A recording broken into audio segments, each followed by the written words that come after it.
কৃষাণু বাড়ির সবার সামনে মিটিকে ফুল দিয়ে প্রপোজ করে বিয়ের কথা বললে খুশি হয়ে যায় কমলিনী আর নতুন। হ্যাঁ বন্ধুরা, এমনটা হতে চলেছে আজকের পর্বে। বিস্তারিত জানতে ভিডিওটিতে লাইক দিয়ে চ্যানেলটিকে সাবস্ক্রাইব করে পুরো ভিডিওটি তোমরা দেখতে থাকো। গল্পের শুরুতে আমরা দেখতে পারবো ও হঠাৎ করে বাবিন বলতে লাগলো, মা মা, ওই ম্যাম সাহেবটা কোথায়? ও তো এখনো আসলো না। তখনই কমলিনী বলতে লাগলো, এই তুই এটা কি ধরনের কথাবার্তা বলছিস? মিটিল একটা সরকারি চাকরি করে, আর সেখান থেকে তো সে হুটহাট করে আসতে পারবে না, সময় হলে সে ঠিক চলে আসবে, বুঝতে পারছিস? তখনই নতুন বলতে লাগলো, এবার বাড়িতে একটা বউ আসা দরকার। কমলিনী তখন হেসে বলতে লাগলো, হ্যাঁ হ্যাঁ, বিয়ের পাকা ব্যবস্থাটা তো আমাদেরকে করতে হবে। বাড়িতে একটা নতুন বউ আসতে তো হবে, তার সাথে সাথে কিন্তু আমাদের একটা জামাইও আসতে হবে। মিটি তখন রেগে যায় আর বলতে লাগলো, তোমরা কি বলতে চাইছো, কি বলতে চাইছো? তখনই নতুন বলতে লাগলো, না ভুল তো কিছু বলিনি, আমাদের একটা জামাইও লাগবে, সেই জামাইটা আসতে চলেছে, সেই কথাটাতে বলছি। তখন কমলিনীর শাশুড়ি বলে উঠে, হ্যাঁ রে নতুন, নতুন জামাই যে আনবি, সেই জামাইটা কোথা থেকে আসবে? ওই ডাক্তার ছেলেটা? তখন বড় ঠাম্মি বলতে লাগলো, ওই ছেলেটা না বড্ড ভালো, দেখতে খুব ভালো লাগে। মিঠি তখনই রেগে যায় আর বলতে লাগলো, তোমরা এসব কি ধরনের কথাবার্তা বলছো? আমি কিন্তু এখানে থাকবো না, আমি এখান থেকে চলে যাচ্ছি। এদিকে অয়নদীপ চলে আসে ওই বাড়িতে। অয়নদীপকে দেখে তখন কমলিনী বলতে লাগলো, বিশ্বাস করো দিদিভাই, আমার না খুব এই মুহূর্তে আনন্দ হচ্ছে, কারণ অয়নদীপদা আমাদের বাড়িতে এসেছে। বিশ্বাস করো, অয়নদীপদা কি চা খাবে তো? তখন অয়নদীপ বলতে লাগলো, হ্যাঁ, শ্বশুর বাড়িতে ওর আদর আপ্যায়ন থেকে শুরু করে সমস্ত কিছু থেকে এতদিন বঞ্চিত ছিলাম, এবার তো আস্তে আস্তে সব ভালোবাসা আমাকে আদায় করে নিতে হবে। তখনই কমলিনীর শাশুড়ি বলতে লাগলো, দাঁড়িয়ে থাকলে কি হবে, চাটা এনে তো দিতে হবে। তখন বড় ঠাম্মি বলতে লাগলো, কেন রে লক্ষ্মী, তোর মেয়ের জামাইকে তুই একটু আদর আপ্যায়ন কর। তখন বলতে লাগলো, আমার দ্বারা সেটা হবে না, কারণ আমি আর সেভাবে গুছিয়ে দিতে পারি না, সেটা ভালোভাবে গুছিয়ে দিতে পারে বৌমা, বৌমা ভালো করে দিতে পারবে। তখনই বড় ঠাম্মি বলতে লাগলো, সব কিছু যদি বৌমাই করতে পারে, তাহলে তুই করতেটা পারিস কি? তুই শুধু কথাই বলতে পারিস? অয়নদীপ তখন হাসতে থাকে আর বলতে লাগলো, শুনো, তোমাদের সেই আদরের ননদি না সবসময় আমার হুকুম চালায় করছি। তখন বলতে লাগলো, কি বলছো? তখনই বলতে লাগলো, হ্যাঁ, সবসময় আমার উপর ওর হুকুম চালাতে থাকে করছি। তখন বলতে লাগলো, এসব এসব কি ধরনের কথাবার্তা, তুমি এটা কি বলছো? তখন বলতে লাগলো, হ্যাঁ তো চালাও তো, এই বাড়িতে চলে আসবে, বাপের বাড়িতে চলে আসবে, এ বলে বলে তুমি আমাকে হুকুম দাও না? কমলিনী হেসে তখন বলতে লাগলো, আরে অয়নদীপদা, তুমি বুঝতে পারছো না কেন? এই বাড়িতে চলে আসবে, এই বাড়িতে চলে আসবে বলে এই বাড়িতে আসবে না, তোমার কাছেই থাকবে। তখন কুচি বলতে লাগলো, আমি স্পষ্ট জানিয়ে দিয়েছি, আমি কিন্তু 3 দিন ও বাড়িতে থাকবো, 3 দিন ওই বাড়িতে থাকবো। তখন অয়নদীপ বলতে লাগলো, দেখতে পেয়েছো বৌদি, কি বলছে, এ বাড়িতে 3 দিন, ওই বাড়িতে 3 দিন। কমলিনী তখনই বলতে লাগলো, এই বাড়িতে যে 3 দিন থাকবে, তুমি আমাদের সাথে চলে আসবে। অয়নদীপ তখন হেসে বলতে লাগলো, আমি যদি 3 দিন চলে আসি, তাহলে তাহলে তোমরা ওই 3 দিন পরিবারের সবাই যদি চলে যাও, তখন তখন তো আমার টাকা পয়সা আর ঘাটতি দেখা দেবে, তোমরা এতজন লোক যদি যাও করছি। তখন বলতে লাগলো, এই এই বৌদি ভাই, তুমি দেখতে পেয়েছো কত কিপটা লোক? ওই কিপটা লোকটা কি বলছে, তোমরা সবাই গেলে নাকি ওর টাকা পয়সা ঘাটতি দেখা দেবে। তুমি এত চিন্তা করো না, আমি তো একটা সরকারি চাকরি করি, আর আমার টাকায় না আমি আমার বৌদি ভাই দাদা ভাইকে খাওয়াতে পারবো। তখন নতুন হেসে বলতে লাগলো, আরে অয়নদীপ, তুমি এত চিন্তা করো না তো, তোমার ঘাটতি পড়বে না, আমরা সবাই যাব, তুমিও আসবে, এটাই তো। তখনই সেখানে চলে আসে কিষাণু। কিষাণু আসলে তখন মিটি প্রচণ্ড রেগে যায় কিষাণুকে দেখে। কিষাণু তখন বলতে লাগলো, 1 গ্লাস জল দেওয়া যাবে, আমি জল খাবো। তখনই মিটিল বলতে লাগলো, এই এই মিটি, তোর দিকে তাকিয়ে তো বলেছে, যা জলটা নিয়ে আয়। মিটি তখন বলতে লাগলো, না, আমার দিকে তাকিয়ে বলেনি। কমলিনী তখন বলতে লাগলো, ঠিক আছে, জলটা আমি নিয়ে আসছি। এই বলে কমলিনী জলটা নিয়ে আসতে যায়। এদিকে কিষাণুকে তখন বলতে লাগলো, ও নতুন, এই কিষাণু, এখানে এসো, কাজ কি শেষ হচ্ছে না? কিষাণু তখন বলতে লাগলো, আর কি করব বলো নতুন কাকু, তুমি বলো না। হঠাৎ করে একটা ইমার্জেন্সি ফোন এসেছে, সেটা সেদিকটা তো সামলাতে হবে, সেই জন্য কথাটা বলতে বাইরে চলে গিয়েছিলাম।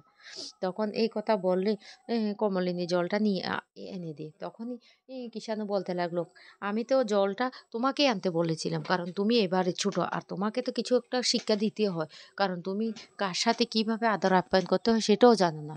মিঠি তখন প্রচণ্ড রেগে যায় আর বলতে লাগলো, তুমি তুমি কে আমাকে শিক্ষা দেওয়ার? আর তুমি কি আমাদের পরিবারে কে হো?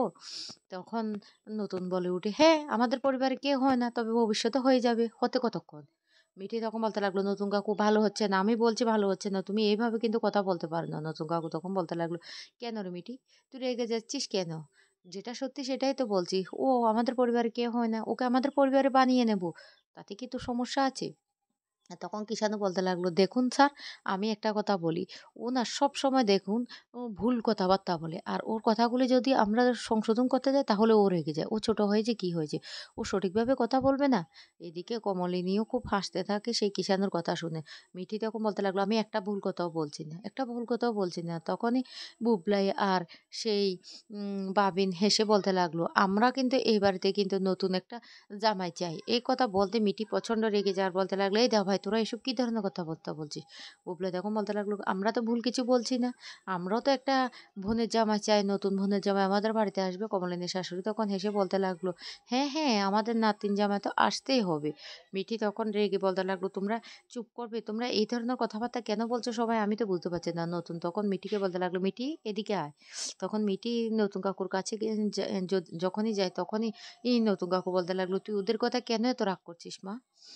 তখন মিটি বলতে লাগলো, "নতুন কাকু, ওরা কি সব কথাবার্তা বলছে? আমি কিন্তু বাইরে চলে যাব পড়ালেখার জন্য।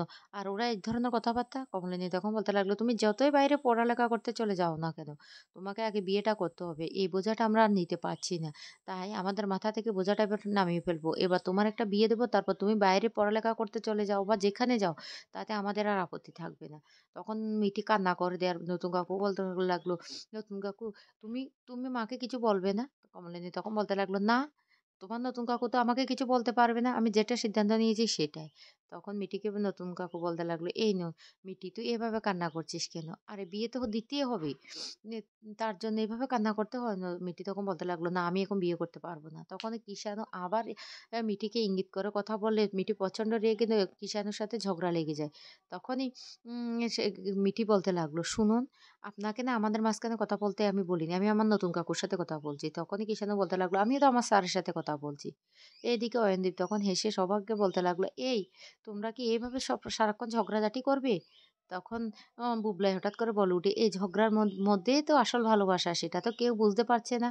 মিঠি তখন বলতে লাগলো, "মোটেও না। এই ভালোবাসা না।" কিষাণু তখন বলতে লাগলো, "আমি কিন্তু স্পষ্ট বুঝতে পারছি, বড্ড অভিমান হয়েছে তোমার। কিন্তু তুমি যে ভুল কথাগুলো বলছো সেগুলি তো আমাকে ধরিয়ে দিতেই হবে। তুমি যতই রাগারাগি করো না কেন।" তখন মিটি রেগে বলতে লাগলো, "খবরদার, খবরদার, আপনি আমার সম্পর্কে আরেকটা কথাও বলবেন না।" নতুন কাকু তখন বলতে লাগলো, "মিটি মা, এমন করে না। ও তো খুব ভালো কথাই বলছে। ও তো একটা কথাও খারাপ বলছে না।" মিটি তখন বলতে লাগলো, "নতুন কাকু, তুমি বুঝতে পারছো না। ও আমাকে কিভাবে ছোট করে কথা বলছে।" তখন বলতে লাগলো, "না মিঠি মা, ও ছোট করে কথা বলছে না। ও তোকে ভালোবাসে। সেইজন্য এভাবে কথা বলছে।" তখন মিটি অবাক হয়ে যায় আর বলতে লাগলো, "তুমি কি বলতে চাইছো নতুন কাকু?" নতুন কাকু তখন বলতে লাগলো, "হ্যাঁ, আমরা ভেবে নিয়েছি আমরা কিষাণুর সাথে আমাদের মিঠি মায়ের বিয়েটা দিব। আমাদের বাড়িতে জামাই হয়ে থাকবে কিষাণু।" যা শুনে খুব খুশি হয়ে যায় কিষাণু। আর এদিকে মিটি প্রচণ্ড অ অভিমান করে। তখনই কমলিনী বলতে লাগলো, "শোনো মিঠি, তোমার যথেষ্ট বয়স হয়েছে। বিয়ের বয়সটা তো হয়েছে। তাই আমরা চাই সবাই মিলে খুব হৈ হুল্লোড় করে তোমার বিয়েটা দিতে। তুমি যতই রাগারাগি করো, যাই করো না কেন, তোমার বিয়েটা দিলে তারপর আমরা শান্তি হব।" কমলিনীর শাশুড়ি আর বড় ঠাম্মি তখন বলতে লাগলো, "একদম সঠিক সিদ্ধান্ত নিয়েছো বৌমা। আমরাও সবাই চাই যেন বাড়িতে একটা ধুমধাম বিয়ের আয়োজন হয়।" তখন বুবলাইয়ের মনটা খারাপ হয়ে যায়। আর বড় ঠাম্মি তখন বলতে লাগলো, "কিরে বুবলাই, তোর মনটা কেন খারাপ হয়েছে? বর্ষার জন্য?" তখন বুবলাই বলতে লাগলো, "তোমরা যাই কিছু বলো না কেন, আমি বর্ষাকে ডিভোর্স দেবো সিদ্ধান্ত নিয়েছি। আমি ডিভোর্স দিয়ে দেবো। ওর সাথে আমি সংসার করব না। বুঝতে পারছো? তো বন্ধুরা, মিঠি আর কিষাণের বিয়ে কেমন হবে?